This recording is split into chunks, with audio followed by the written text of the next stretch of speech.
Hi everyone. I hope you're all doing good this evening.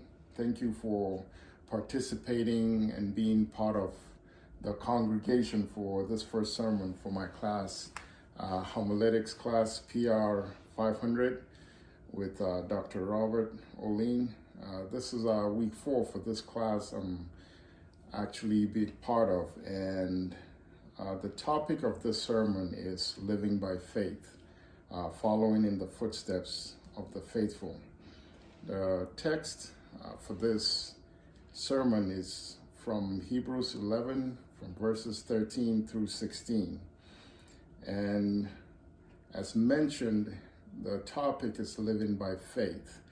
I went into the dictionary online just to sort of get a good background for the word faith. And I looked up the meaning, and it says faith is a noun. And the first definition I found states that it's a complete trust or confidence in someone or something. And this is how it was used in that first definition. It says this restores faith in politicians. Another usage is lost faith in the company's president. And based off of what we're talking about, this would not be more of in line, so to say, with what we're discussing here today. Even though a lot of the similar words that were used to describe this sort of faith included trust and belief, which I think are two of the biggest words that I see that are very related to faith as being discussed here.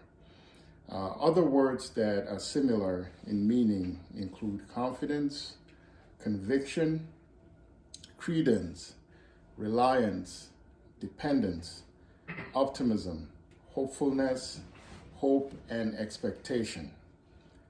And the opposite meaning of this word was mistrust.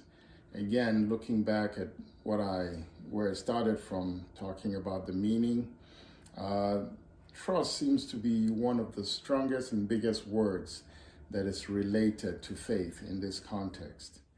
So the second meaning I came across is more in line with what we're going to talk about today.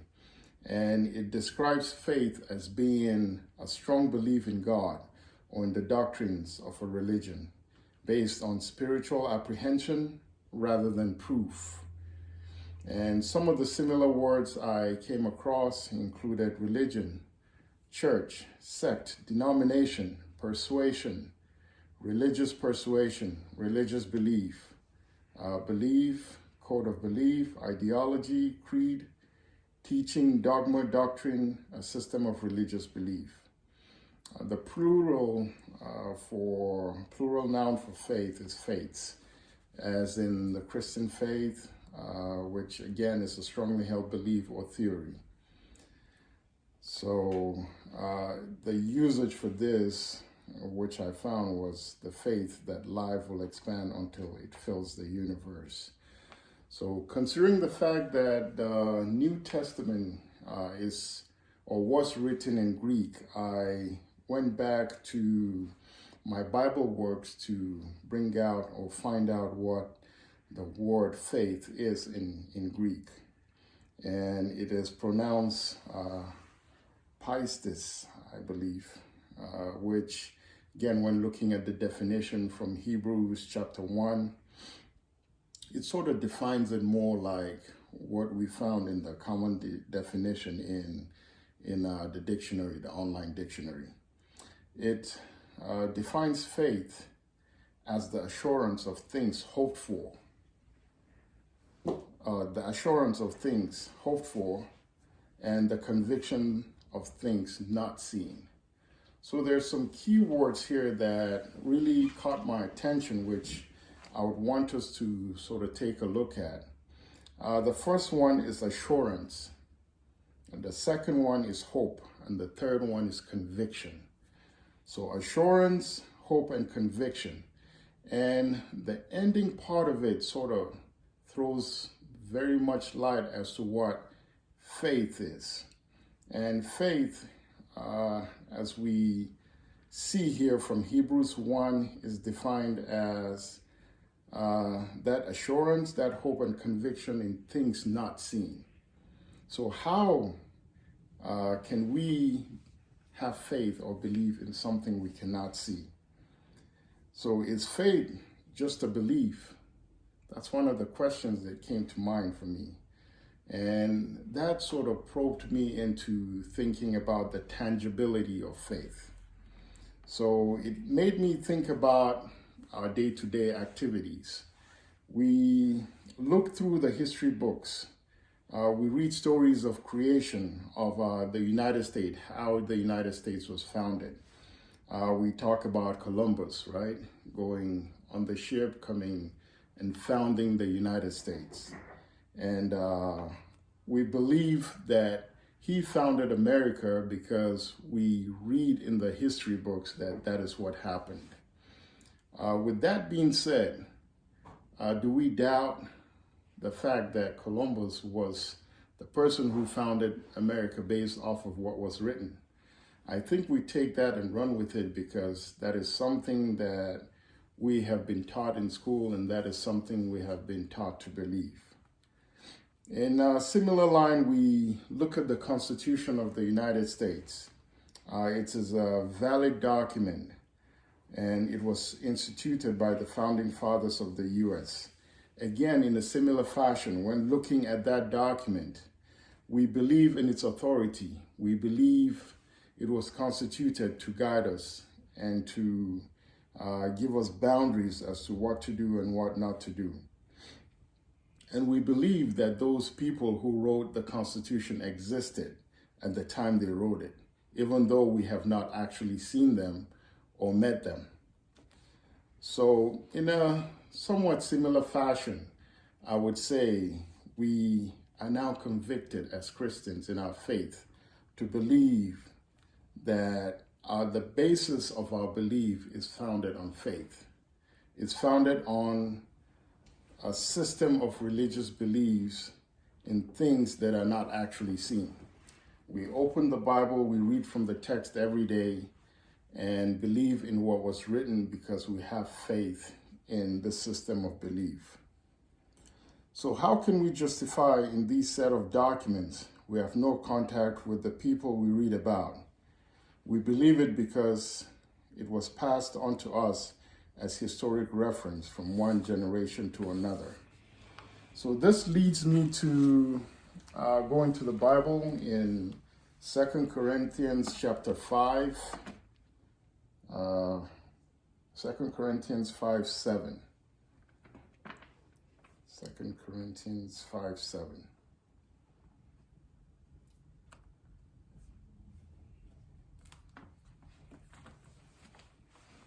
So 2 Corinthians 5, I'll start reading from verse 6 actually.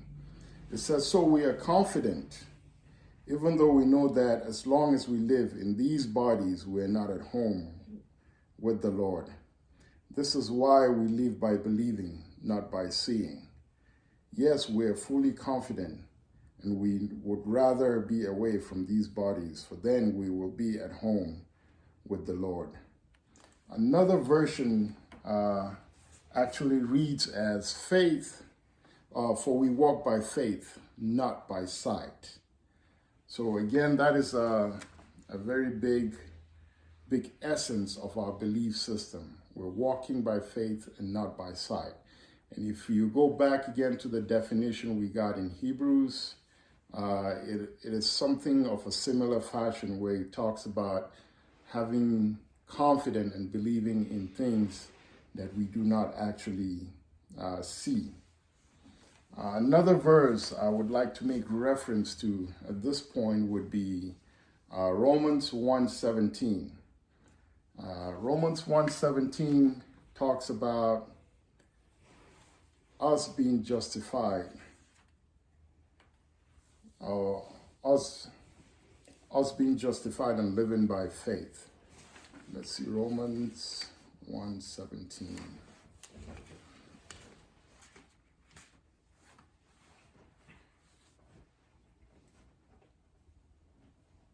Okay, I'll start from verse 16. For I am not ashamed of this good news about Christ. It is the power of God at work, saving everyone who believes, Jews first, also Gentiles. This good news tells us how God makes us right in his sight. This is accomplished from start to finish by faith. As the scriptures say, it is through faith that a righteous person has life. So again, we see an emphasis of faith and an emphasis of faith to live a righteous life. I would like to further discuss a little bit some of the verses we would come across in Hebrews. So the main text here would be Hebrews chapter 11, verses 13 through 16. And if you take the reading right from verse 1 of Hebrews, it starts by defining what faith is in the words of the writer here. It goes on to talk about a series of individuals who have actually lived by faith. So verse 13 specifically says, all these died in faith. So some of those listed here who lived by faith would be Abel, Enoch, Noah, Abraham, Isaac, Jacob, and Sarah. So eventually, Moses was spoken about towards the latter part of this chapter, extensively also. About 7 verses mentioned the faith of Moses. And for us who know the story of Moses, we know about the story of the bondage. So further down in that same chapter, some of the stories associated with faith include the wall of Jericho, Rahab, Gideon, Barak, Samson, Jephthah, David, Samuel, and so on and so forth. All through the Bible, there's a theme that we see about faith with the prophets, with individuals in the New Testament, with some of the parables that Jesus talks about. And the main ones discussed here in Hebrews 11:3, which I would want to take a look at briefly just to emphasize how faith helps us in our walk with God. Hebrews 11,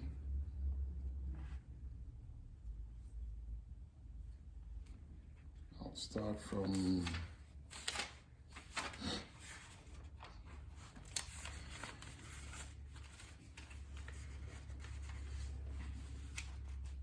Hebrews 11.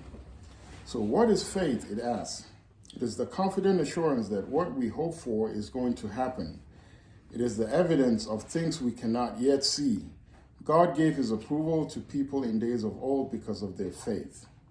So it goes on to say, by faith, we understand that the entire universe was formed by God's command. That what we now see did not come from anything that can be seen. So again, we see a pattern here of things that cannot be seen but yet believed. So in Hebrews from 13, it says, all these faithful ones died without receiving what God had promised them, but they saw it all from a distance and welcomed the promises of God. So who are all these that is talking about here? They're those people that we mentioned. And the very one we talk about, the father of Israel, would be Abraham. In Hebrews 11, and starting from verse 8, we read about Abraham. We read about how Abraham obeyed God, how he left a land, his own family, his own people, and moved to another place that was promised. So imagine leaving Barstow, for instance, being called by God and being told, you go to maybe somewhere in Asia or somewhere in Europe that you know nobody there. It would take faith for you to leave where you're comfortable, where you have your people, where you have your day-to-day activities, and move to a land where you don't know anybody. Move you and your family. Again, so that's the faith that was discussed here. And it's because God promised him that through him, he will make a whole nation. But imagine, Abraham was old, his wife Sarah was old too, and they didn't have kids. But again, the word of the Lord came to them and said, through you, I'll make a whole nation. So again, the word of the Lord came to them. And it's just perplexing what type of faith they showed, where even though they did not see what the feasibility of that happening, they believed. They eventually had a son, Isaac, which out of faith, the Lord told him to sacrifice Isaac. He went up to the rock and wanted to sacrifice Isaac. He had faith, even though that was the only child he had, and believed in God, went ahead with the deed, and God stopped that from happening. So that shows us a huge deal of faith with Abraham. We look at Joseph too. Joseph, having lived in Egypt, having held that position, believed that at some point, at some day, all of these people were moving to the promised land. And guess what he told them? We can see that in Hebrews 11:22, where he says, and it was by faith that Joseph, when he was about to die, confidently spoke of God's bringing the people of Israel out of Egypt. He was so sure of it that he commanded them to carry his bones with them when they left. So he did not see it, but he believed it. He was sure it was going to happen. And because of that, he told the people to take his bones with them when they leave.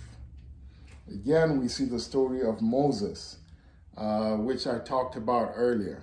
With Moses, right from childhood, it started with his parents. His mother had faith that Moses was going to be somebody of essence. When all the children of Israel were being killed in Egypt, she put him in a basket, set him on water. That's a huge show of faith there, believing that he would live. The daughter of Pharaoh found him, kept him, raised him in a home where he had all the luxuries of being in a palace. But again, he left that and knew he had something that was more than that. He knew he had a calling. He had faith. And when God called him and sent him, he wanted to refuse, but again, God told him that he was there for a purpose. So he took that opportunity, took the children of Israel from Egypt all the way to the promised land. Even though he didn't get there, but the Israelites honor Moses for what Moses has done to them. Moses is spoken about in the first 5 books of the Old Testament. Such faith he showed in what he did. I would like to look again at another story outside of these people who are mentioned. The lady who had the issue of blood in Mark chapter 5 from verses 25 through 34.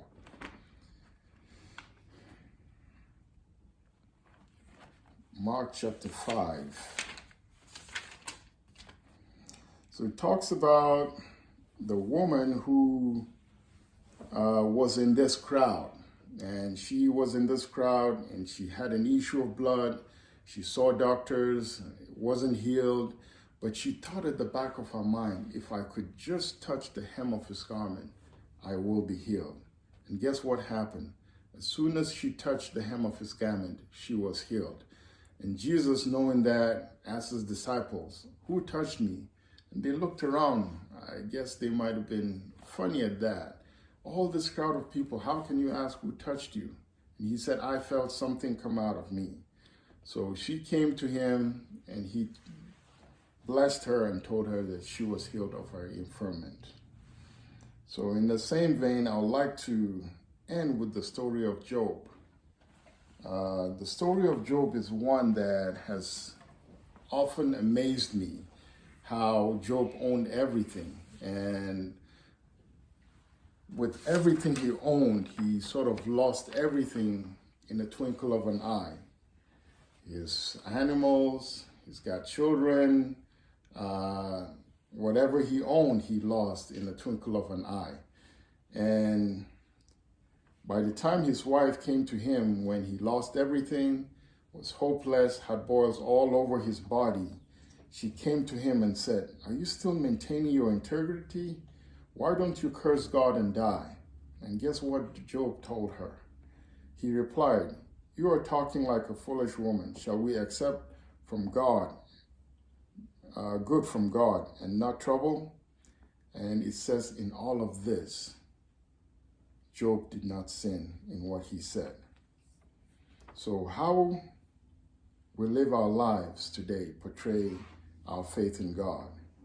We see this example with the many people who were listed in Hebrews 11. And we also see that in these stories that we've come across. So inasmuch as we have not seen God, we believe in the death and the resurrection of Jesus. We believe and should be longing for like they who were longing for a better country, we ought to be longing for a heavenly one. So by faith and by belief and by trust in God, we also should commit all our worries to him. So whatever it is that we have and whatever it is that we do, whatever bothers us, we ought to talk to God. We ought to take everything to him. Thank you for your time, and I'll close with a word of prayer. Thank you.